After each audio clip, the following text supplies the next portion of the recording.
and Kyla. And welcome back to the Cardello Sisters. Just him.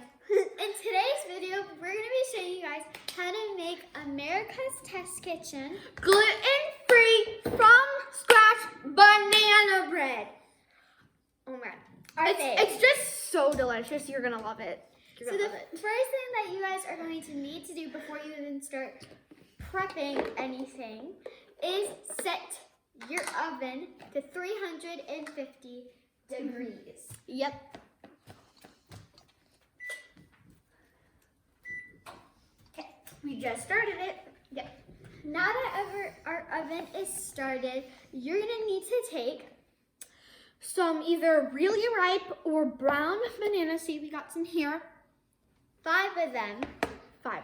And then pop them into the microwave for 5 minutes. Yeah.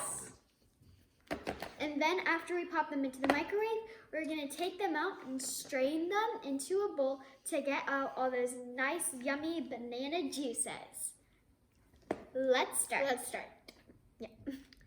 Now that our bananas are done in the microwave, we are going to transfer them into this mesh strainer, which you see we have already. Be careful because they're going to be really hot. And we're gonna let them sit in the strainer for 15 minutes, stirring occasionally with a rubber spatula or a spoon, kind of just scraping them to let all those juices come to the bottom. When you're done, you should have about half a cup of banana juice in the bottom of the bowl. I don't really want to touch it because it may be hot. I don't know. So yeah. While our bananas are sitting and straining, we're gonna start on our dry ingredients.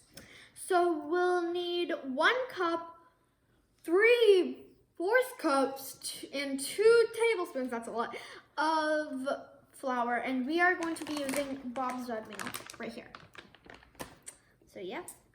And then we're also gonna add 1 tablespoon of baking powder, a whole teaspoon of baking soda, a half teaspoon of salt, and a 1/4 teaspoon of xanthan gum. Now, if your flour already has xanthan gum in it, you don't have to use it, but your banana bread is more likely to become crumbly and have less structure than you would if you add it anyway. So I'd highly advise doing just adding it in anyways. Yeah. So then we're going to whisk all of these ingredients in the bowl until it's well combined.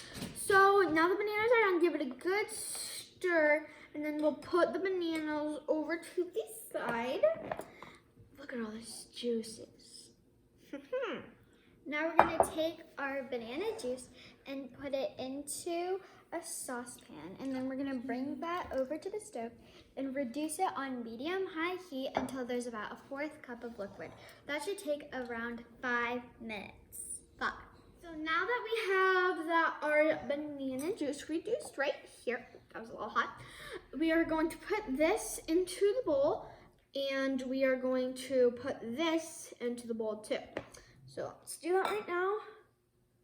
Be careful, it's still probably gonna be hot, so be careful. Now put this over here. And then she's gonna add our banana mush right here. Or whatever you want to call it. It's a little hard to, There we go. Okay. That's good.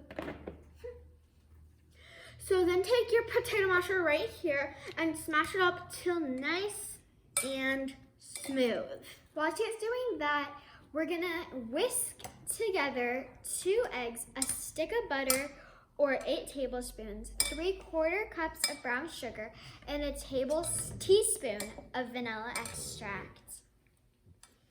Okay, so now that we have our dry ingredients and our wet ingredients, we are going to put our wet ingredients into our dry ingredients. Okay, make sure you don't drop the bowl, that'd be bad.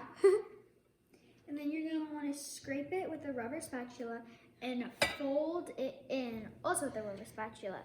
If you're going to use nuts, this is the time that you would want to add them into it. We're not going to be adding nuts in it. Because this little girl over here doesn't like them. Nope. So while she's folding in we'll be waiting right here. And oh, make sure you have a prepped greased loaf pan. Sorry, I couldn't think of the name. And some granulated sugar, I think. Yeah. that we're going to sprinkle on top of it. After we're done mixing, of course. Now that everything is well combined in our loaf pan, I'm going to sprinkle the granulated sugar onto it evenly. Okay, so when you put it into the oven, let it cook for 55 to 75 minutes, and then or till like you stick a toothpick in it, and then the toothpick comes clean. So after that, you cool for 15 minutes and then let it sit for about an hour before serving. And it's better on the day that it's made, but like it doesn't last a day on our house. Like Nope, it's gone just, by tonight.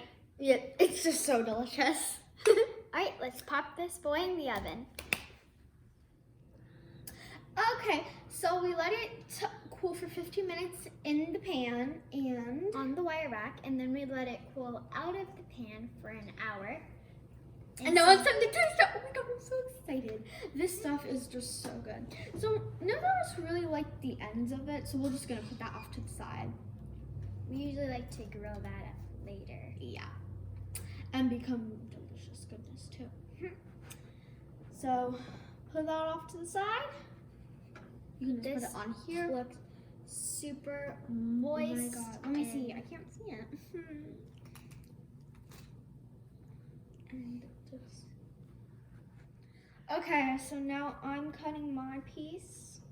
This banana bread is so good. God, it looks delicious. Smells so yummy. Oh, I did that. I just did. All right, you ready to taste it? One sec, I haven't even put my butter on yet. Oh yeah. I don't like butter in my banana bread, but Kyla does. You can use butter if you want to. The best things that you do with my favorite what you do with banana bread is you put it on a pan with some butter and grill it up, and then it's all like caramelized. Oh my god, yes. It's just so good. That's what I'm having for breakfast tomorrow. If this even lasts till tomorrow morning, everybody will be snacking on it all day long. Yeah. All right, you ready, Kyla? I think so. All right. Okay. Just put that to the side. Okay, 3, 2, 1. That is some good banana bread. Delicious. It tastes like bananas. I know. But it's also so sweet and just amazing. And if you also smell when we were when we mashed up those bananas, you could kind of smell what it kind of tastes like. It's almost like if you just take a piece of it, just without the crust, when you try it, it kind of tastes what it smelled like when you had those bananas and smashed them up. It definitely did not taste what the bananas tasted like. The bananas, just the plain banana, they did not taste good. Trust me, I tried them because it smelled very good, but it did not taste good. It smelled like this, like this without the crush, but like it did not taste good. No. So thank you guys for watching. I hope you guys enjoy making this banana bread. I hope you guys do end up making it and love it as much as we do. Don't forget to like, subscribe, and ring the bell to receive notifications every time we post a new video. bye!